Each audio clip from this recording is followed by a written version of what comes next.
지금 장난하시는 겁니까? 이쯤에서 끝났어야 했는데. 저는 손해를 메우기 위해 집을 담보로 돈을 빌렸고 결국 모든 것을 잃었습니다. 저 혼자서는 도저히 감당할 수 없어 자식들에게 이렇게 얘기하는 겁니다. 노후에 자식들에게 짐이 되고 싶지 않았지만 오히려 상황을 더 악화시켰네요. 이제 병원비나 생활비를 낼 돈도 없고 대출 상환까지 해야 하니 정말 어렵습니다. 제 무릎도 상태가 안 좋아 밖에 나가 일을 할 수도 없습니다. 자식들이 아버지를 도와줄 수 있겠니? 어쨌든 아버지가 가족을 위해 최선을 다했으니 너희들도 이해해 주길 바란다. 따지고 보면 그건 아버지 돈인데 왜 아버지가 썼다고 화를 내는 거니? 됐다. 그건 아버지 빚이니까 너희가 갚을 의무는 없어. 그리고 왜 딸이 신경을 써야 하지? 하나는 도와줄 수 없겠니? 어차피 딸은 이미 시집갔으니 말이다. 너는 아예 상관하고 싶지 않다고 분명히 말했으면서 왜 이제 와서 이렇게 요구하는 거니? 아버지가 모든 재산을 너에게 물려주겠다고 약속했으니 아버지를 돌봐줄 수 있겠니? 미쳤니? 그건 아버지께서 빚이 없을 때의 얘기지. 지금은 빚밖에 없는데 왜 아버지를 돌봐야 하니? 아버지는 유산 포기 각서를 쓰시면 돼. 내가 거기에 서명할게. 여보게. 하나. 너는 딸인데 아버지가 안쓰럽지 않니? 그리고 너는? 너도 아버지 아들이잖아? 지금까지도 내가 아버지를 돌보는 건 어머니가 남긴 유언 때문이지 않니? 아버지는 모든 재산을 너에게 남겨주겠다고 약속했는데 내가 단지 딸이라는 이유로 희생해야 하니? 난 할 만큼 했어. 이제 내가 아버지를 돌봐. 하하. 참 우습군. 내가 그동안 아버지 곁에 있었던 이유가 결국 뭔가 기대할 것이 있어서였니? 이제 아버지가 빚더미에 앉아 있으니 넌 도망가려고 하는 거야? 현우 씨의 자녀들. 하나와 상훈은 아버지의 돌봄을 두고 다투고 있었습니다. 늙고 가난해진 아버지를 돌보길 원하지 않는 두 사람의 싸움 속에서 현우 씨는 자식들에게 짐이 되었다는 씁쓸한 현실에 그저 눈물만 흘릴 수밖에 없었습니다. 아내가 세상을 떠난 후 그는 혼자 지낸 지 벌써 5년이 지났습니다. 5년 전 그의 아내는 새벽에 부엌에서 물을 가져오다가 의식을 잃고 쓰러졌습니다.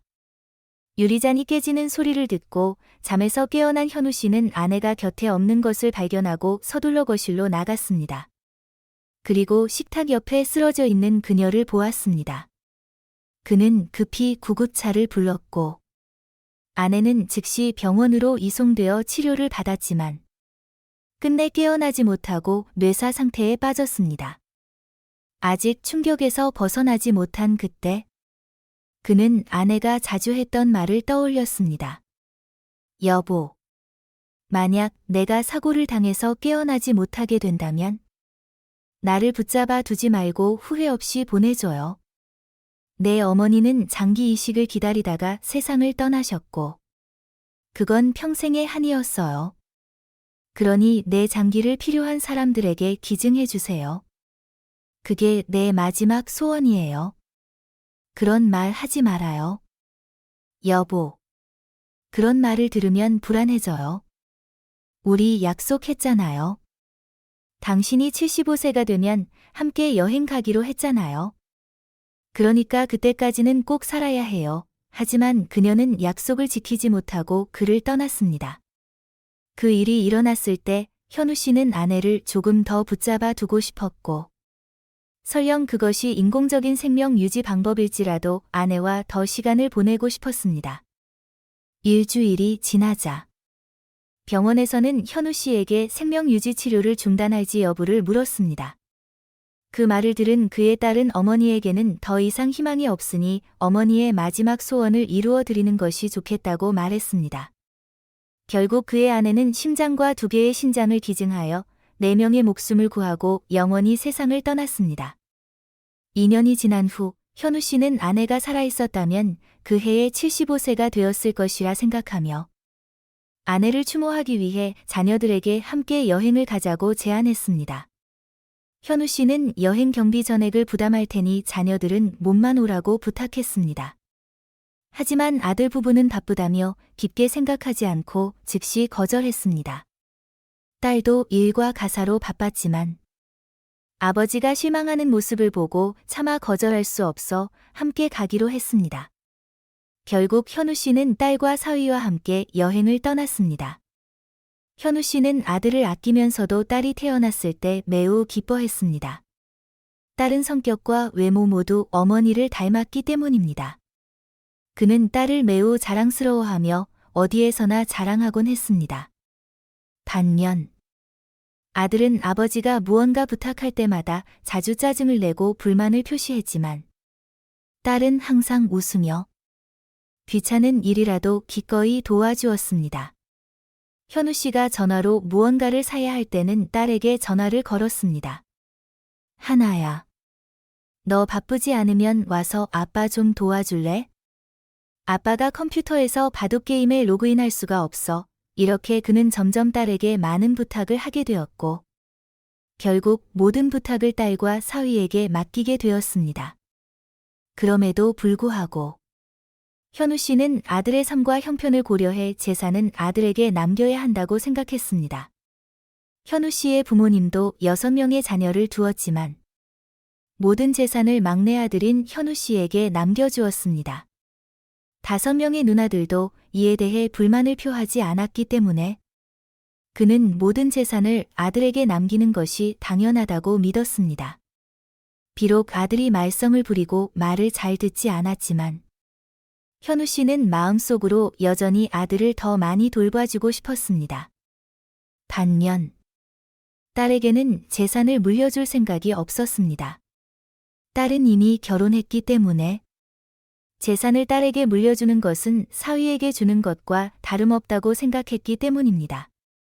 그는 사위가 처가 쪽으로부터 충분한 재산을 받을 것이라고 믿었기 때문에 그 부분에 대해서는 걱정하지 않았습니다. 다른 가정에서도 이런 일이 흔하다고 생각하며 별로 큰 문제로 여기지 않았습니다. 그러나 그로부터 얼마 지나지 않아 일어난 한 사건이 그의 생각을 바꾸게 만들었습니다. 아내의 기일에 현우 씨는 촛불을 들고 집에 들어섰습니다. 신발을 벗고 있던 중 며느리가 전화를 하고 있는 소리가 들렸습니다. 며느리는 현우 씨가 집에 들어온 것을 몰랐는지 계속 전화를 하고 있었습니다. 기일이요? 제가 미쳤나요? 누가 그런 걸 하나요? 그냥 가게에 가서 사면 돼요. 돈만 내면 다 해주는데. 누가 집에서 제사 음식을 직접 만들어요? 분명히 언니는 자기가 다 만든다고 말했지만 틀림없이 어디서 샀겠죠. 현우 씨는 제사 지내는 것을 꺼려하는 며느리들에 대해 많이 들었기 때문에 그래도 며느리가 제사에 참석한 것에 대해 감사해야 한다고 생각했습니다. 그는 며느리에게 그동안 수고했다며 약간의 돈을 주려고 방으로 들어가려 했습니다. 그러나 그 다음 들려온 며느리의 말에 발걸음을 멈추고 말았습니다. 그 노인네는 분명히 딸을 그렇게 아끼면서도 아직도 옛날 사고방식을 고수하고 있어요. 재산을 아들에게 모두 남겨야 한다고 말이죠. 내 말 좀 들어봐요. 예전에 우리 남편이 시누이를 불러서 이렇게 말했어요. 딸은 시집 갔으니 한 푼도 유산을 받을 수 없어. 시골에 있는 땅과 지금 살고 있는 집은 모두 내게 돌아올 거야. 그래요. 아버지가 그렇게 결정하셨다면 제가 뭐라고 할 필요가 있겠어요? 어차피 결국 모든 것이 제 것이 될 테니까요. 그래서 저는 조용히 있었어요. 그렇죠. 딸이 부모님을 그렇게 보살폈는데 아버지는 딸에게 그런 말을 아주 솔직하게 하시더라고요. 제가 딸이었다면 아마 그 자리에서 난리를 쳤을 거예요. 남편이 아버지의 재산을 믿고 있었기 때문에 하루 종일 사업에 실패하고도 걱정 없이 자기 마음대로 살 수 있었던 거죠. 맞아요. 덕분에 저도 시아버지 신경 쓰지 않고 아주 편안하게 살았어요. 그런데 나중에 시아버지를 돌봐야 한다면요? 아, 그 생각만 해도 끔찍하네요. 그런 일은 꺼내지도 마세요.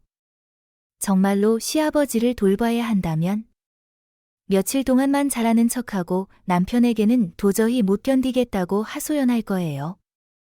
어차피 나이 들면 치매에 걸리실 테니 그때 요양원이나 돌봄센터에 모시면 끝이에요. 맞아요.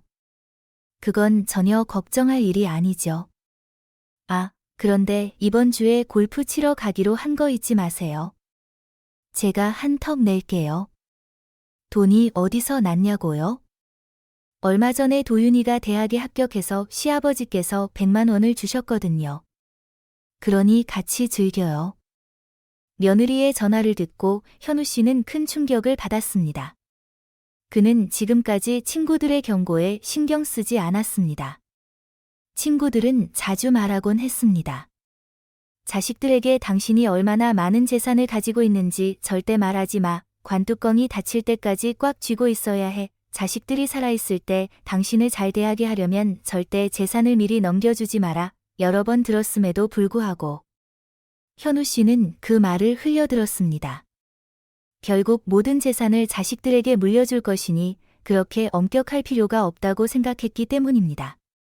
그는 며느리에게 어려움을 주고 싶지 않았고 그럴 경우 아들이 고생할까 봐 불평하지 않았습니다. 그는 또한 재산을 두고 며느리가 더 잘해주기를 바랐습니다. 하지만 그 전화를 들은 후 현우 씨는 아들과 며느리가 자신을 어떻게 생각하는지 알게 되었고 친구들의 충고를 무시한 것을 후회하기 시작했습니다. 그날 이후로 현우 씨는 생각을 바꾸게 되었습니다. 그는 자녀들이 자신을 어떻게 대하는지에 따라 재산을 나누기로 결심했지만 이 계획을 자식들에게 알리지는 않았습니다. 그는 그저 자식들의 행동을 조용히 지켜보기로 했습니다. 그리고 동시에 자식들에게 의지하지 않고 노후를 준비하기로 마음먹었습니다. 시골에 있는 땅은 그의 누나들과 똑같이 나누어질 예정이라 팔아도 그의 몫은 크지 않았습니다. 현재 살고 있는 집은 여생을 보내기 위해 꼭 필요한 곳이라 팔 수 없었습니다. 계산해보니 연금은 3에서 4년밖에 버틸 수 없었고 35년 더 살려면 추가로 현금을 마련해야 한다는 것을 깨달았습니다. 그래서 그는 남은 연금을 투자하기로 결심했습니다. 현우 씨는 주식에 투자하는 것을 고려하기 시작했고 여러 투자 기회를 알아보았습니다. 어느 날 한 친구가 새로운 주식 종목에 대해 이야기해주며 자신이 큰돈을 벌었다고 자랑했습니다. 이에 현우 씨는 그 친구에게 끊임없이 더 많은 정보를 달라고 졸랐고 결국 남은 연금을 모두 주식에 투자하기로 결정했습니다. 그러나 주가는 급격히 하락했고 그는 큰 손해를 입었습니다. 친구에게 따지러 갔을 때 친구는 오히려 현우 씨를 탓하며 말했습니다. 내가 사라고 권하지는 않았잖아. 그런데도 내가 계속 귀찮게 물어봐서 정보를 알려준 거야. 주식은 남의 말을 듣고 사면 안 돼. 누가 그렇게 막연하게 투자를 하냐? 손해는 내 책임이지 내 책임이 아니야. 그날 이후로 현우 씨는 매일 그 친구에게 수십 번씩 전화를 걸었지만 받은 메시지는 하나뿐이었습니다. 그냥 인내심을 가지고 기다려 그 후 그 친구는 모든 연락을 끊어버렸습니다. 상황은 점점 더 어려워졌고 그동안 가족을 위해 희생한 탓에 생긴 무릎 관절염이 악화되어 결국 두 무릎 모두 수술을 받아야 했습니다. 현우 씨는 시간이 지날수록 정신적으로나 신체적으로 점점 더 약해지는 것을 느꼈습니다. 무릎 수술을 조용히 받은 후 그는 자식들을 병원으로 불러 자신이 모든 돈을 잃고 빚에 빠졌다고 고백했습니다. 아버지가 주식에 투자하셨다고요? 그럼 이제 아버지에게 돈이 하나도 없다는 말씀이세요? 하지만 그건 아버지 돈이잖아요. 왜 저희에게 말씀도 안 하고 혼자 다 쓰신 거예요? 오빠. 지금 그런 걸로 싸울 때가 아니야. 오빠. 아버지의 무릎을 못 봐요? 아버지. 무릎은 괜찮으세요? 왜 수술 전에 저희에게 말씀하지 않으셨어요? 그래. 무릎은 이제 괜찮다. 하지만 아버지는 이제 너희들 얼굴을 볼 낯이 없어. 아버지는 나이 들어서 자식들에게 짐이 되기 싫어서 돈을 더 벌어보려고 했는데 결국 이렇게 되어버렸구나. 아버지. 돈이 없다면서 왜 1인실에 계시는 거예요? 병실 비용은 어떻게 내려고 하신 거예요? 아버지가 쉽게 움직일 수가 없어서. 화장실에 가다가 실수할까 봐 다른 사람들에게 폐를 끼칠까 두려워서 간호사에게 1인실을 부탁했단다. 아버지는 실수할까 봐 신경 쓰셨으면서 재산을 다 써버리는 건 신경 안 쓰셨어요? 알았어요. 그럼 시골에 있는 땅은요? 그건 아직 가지고 계시죠? 아니. 이모들이 돈이 필요해서 그 땅을 팔아 나눠줬단다. 더군다나 아버지는 그 땅을 내 것이라고 생각한 적이 없어. 하지만 그것보다 더 큰 문제가 있어. 더 큰 문제라니요? 사실. 아버지는 주식에서 잃은 돈을 메우려고 집을 담보로 돈을 빌렸지만 그마저도 다 잃었어. 이제 아버지의 무릎도 이렇고 더 이상 밖에 나가서 일을 할 수도 없단다. 아버지 혼자서는 해결할 수가 없어서 너희에게 솔직히 말하는 거야. 미안하다. 너희에게 도움을 주기는커녕 상황을 더 악화시켰구나. 이제 병원비, 생활비, 돌봄 비용을 감당할 돈이 하나도 없어. 아버지가 회복해서 다시 일할 수 있을 때까지 너희가 조금만 도와줄 수 있겠니? 아버지. 지금 무슨 말씀을 하시는 거예요? 이 모든 일을 혼자 다 처리해놓고 이제 와서 우리한테 떠넘기시겠다는 거예요? 저희는 도윤이 대학 가는 것만 해도 벌써 생활비가 산더미처럼 쌓였어요. 아버지 빚까지 우리가 어떻게 갚아요? 죄송하지만 저희는 아버지를 도와드릴 수 없어요. 언니. 언니는 아버지가 오빠를 얼마나 도와주셨는지 잊었어요? 오빠는 아버지의 재산을 받기도 전에 이미 마음껏 쓰고 여러 번 사업 실패로 돈을 잃었잖아요. 언니는 오빠가 얼마나 많은 돈을 날렸는지 알아요? 그 돈에 비하면 아버지 빚은 아무것도 아니에요. 그 빚이 아무것도 아니라면 내가 갚아. 넌 아직 정고. 아이들도 어리니까 생활비도 그리 많이 들지 않잖아. 그러니까 내가 아버지 빚을 갚아. 그럼 끝나는 거 아니야? 아버지. 사실 이번에 제가 새 사업을 시작했는데 사실은 아버지께 투자할 돈을 좀 부탁드리려고 했어요. 그런데 아버지가 모든 걸 엉망으로 만들어 버리셨네요. 제 계획도 다 틀어지고 손해도 많이 봤어요. 게다가 자식이 부모의 빚을 갚을 의무는 없잖아요. 아버지가 전 재산을 너에게 남겨주겠다고 했잖니? 그러면 내가 유산을 안 받을 거냐? 아버지가 저를 미쳤다고 생각하세요? 빚밖에 남지 않았는데 왜 제가 그걸 받아요? 그렇다면 아버지는 유산 포기 각서를 쓰고 재산도 포기하마. 됐니? 맞아요. 아버지가 맞는 말씀 하셨어요. 자식은 부모의 빚을 짊어져서는 안 되죠. 하지만 병원비, 돌봄 비용, 그리고 생활비는 어떻게 할 거예요? 아버지가 일을 다시 찾을 때까지 말이에요. 며느리야. 아버지가 병원에 계신 동안 내가 아버지를 돌봐줄 수 있겠니? 아니요. 아버지. 아버지는 며느리가 집에서 노는 줄 아세요? 저도 남편이랑 사업 돕느라 시간이 없어요. 그럼 어쩔 수 없지. 그런데 도윤이는 지금 방학이잖니? 도윤아. 너는 하루에 몇 시간만 할아버지 돌봐줄 수 있겠니? 할아버지. 저도 못해요. 이번 여름방학에 친구들이랑 유럽으로 배낭여행 가려고 계획 다 세웠고, 항공권도 이미 결제해서 취소할 수가 없어요. 도윤아, 떠나기 전에 할아버지를 조금만 도와줄 수 없겠니? 이번 여행도 할아버지 덕분에 가는 건데, 부모님도 바쁘시고, 내 이모도 올 수 없으니, 지금 할아버지를 돌보는 건 내가 해야 해. 싫어요. 귀찮아요. 왜 제가 해야 하죠? 저도 방학 동안 쉬어야 한단 말이에요. 이모. 왜 이 모든 일을 아이에게 떠넘기세요? 진짜 짜증 나네요. 돈을 날리고 문제를 우리에게 떠넘기는 거 정말 귀찮아요. 방금 뭐라고 했니? 그런 말을 해서 아버지가 들으시면 어떡해? 언니는 바쁘다고 하지만 하루 종일 친구들이랑 스파 가고 골프나 치잖아. 바쁘긴 뭐가 바빠? 결국 언니는 아버지 돈 덕분에 편하게 살고 있으니 언니가 아버지를 돌봐드리면 되잖아. 내가 언니에게 돈을 줄게. 필요 없어요. 그 돈으로 간병인을 고용하세요.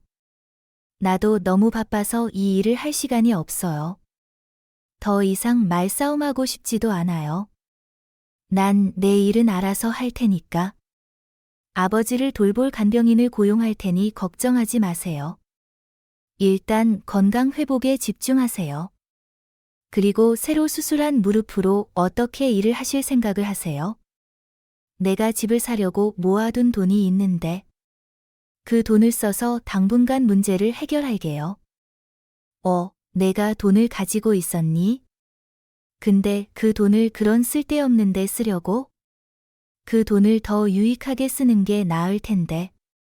예를 들어 내 사업에 투자한다든지. 이번엔 확실한 프로젝트야. 오빠는 왜 항상 자기 생각만 하죠? 아버지는 이익을 기대해서 오빠의 사업에 투자한 게 아니라 오빠가 아들이라서 아버지의 자식이라서 도와주신 거예요. 아버지는 아무 데가 없이 오빠를 도왔는데 오빠는 지금 이런 식으로 나오다니. 사람들이 아들 키워봐야 소용없다고 하는 말이 괜히 있는 게 아니에요. 사실은 말이다. 아버지가 아직 재산을 전부 가지고 계시고 주식도 가격이 올랐단다. 아버지는 너희가 어떻게 반응할지 보려고 일부러 빚이 있다고 거짓말을 한 거야? 그럼 아버지가 일부러 거짓말해서 저희를 시험해 보신 거예요? 세상에. 저는 아버지가 진짜 재산을 다 잃은 줄 알고 깜짝 놀랐어요. 왜 저희를 겁주신 거예요? 그러면 시골 땅과 지금 살고 있는 집도 그대로 있는 거네요? 아버지. 이제 제 돈을 함부로 쓰지 마세요. 차라리 올해 안에 재산을 다 저에게 넘겨주세요.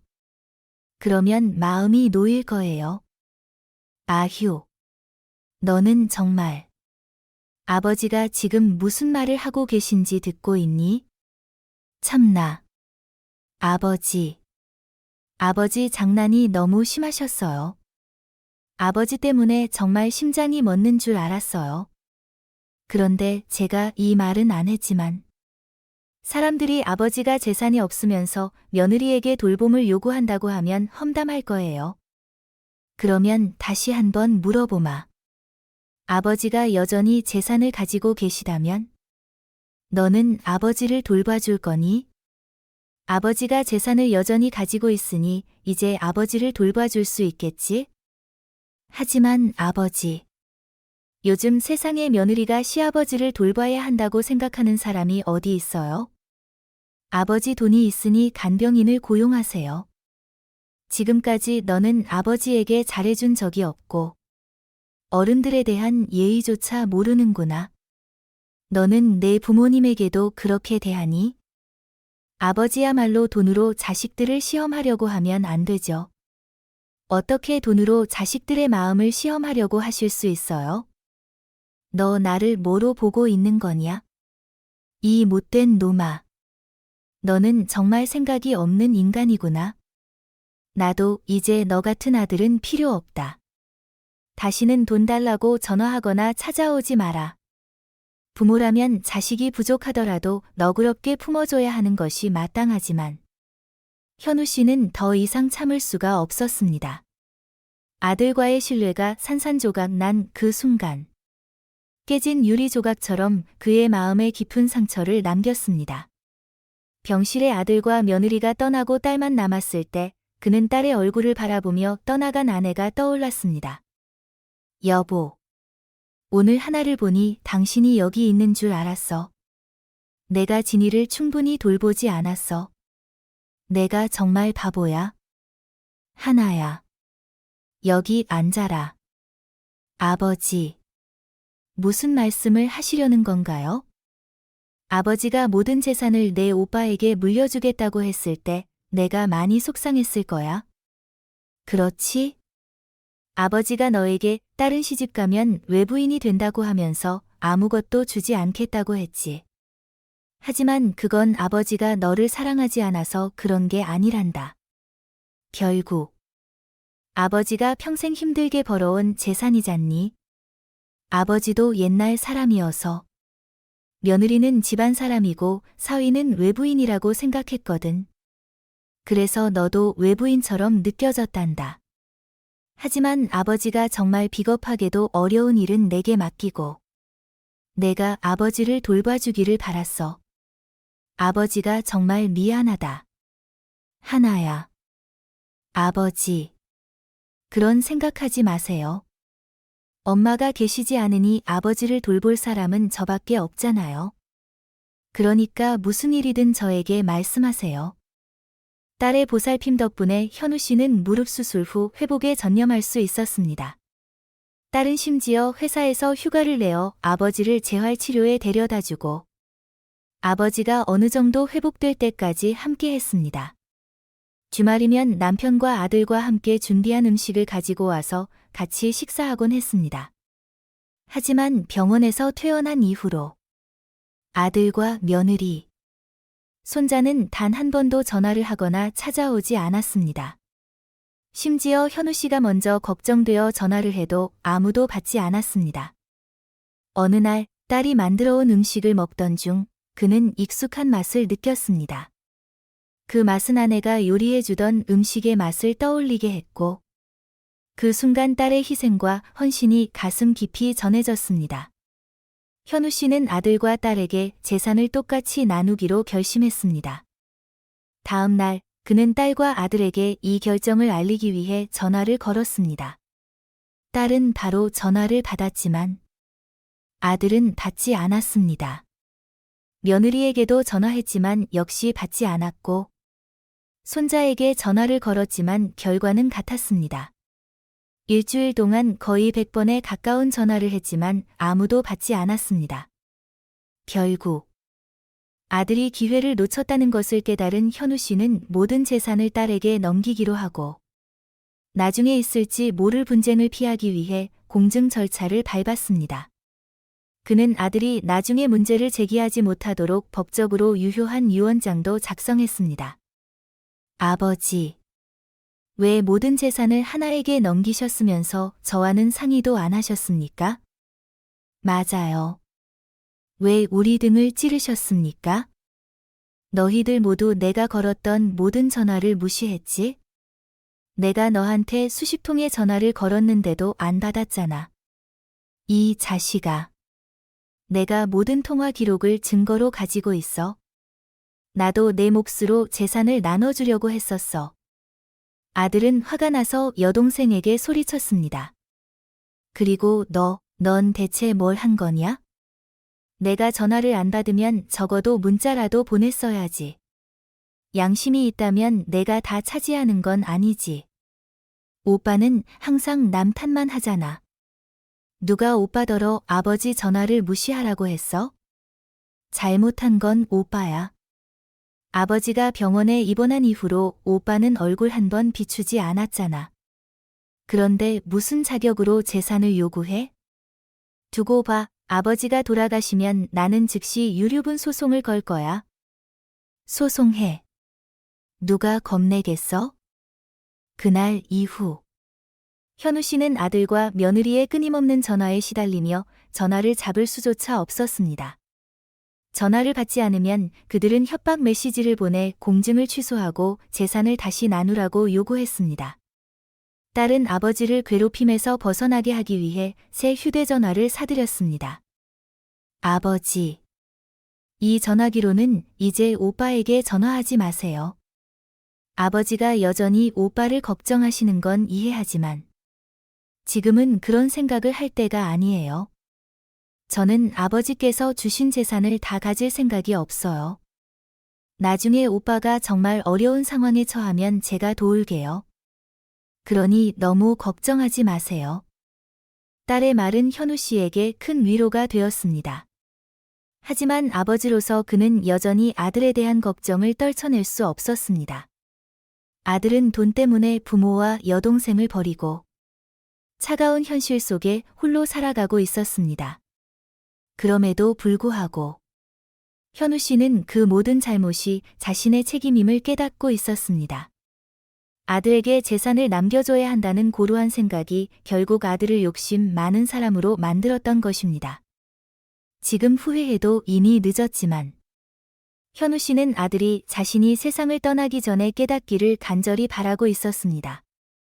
그는 남은 인생을 아들을 위해 진심으로 기도하며 보내기로 했습니다.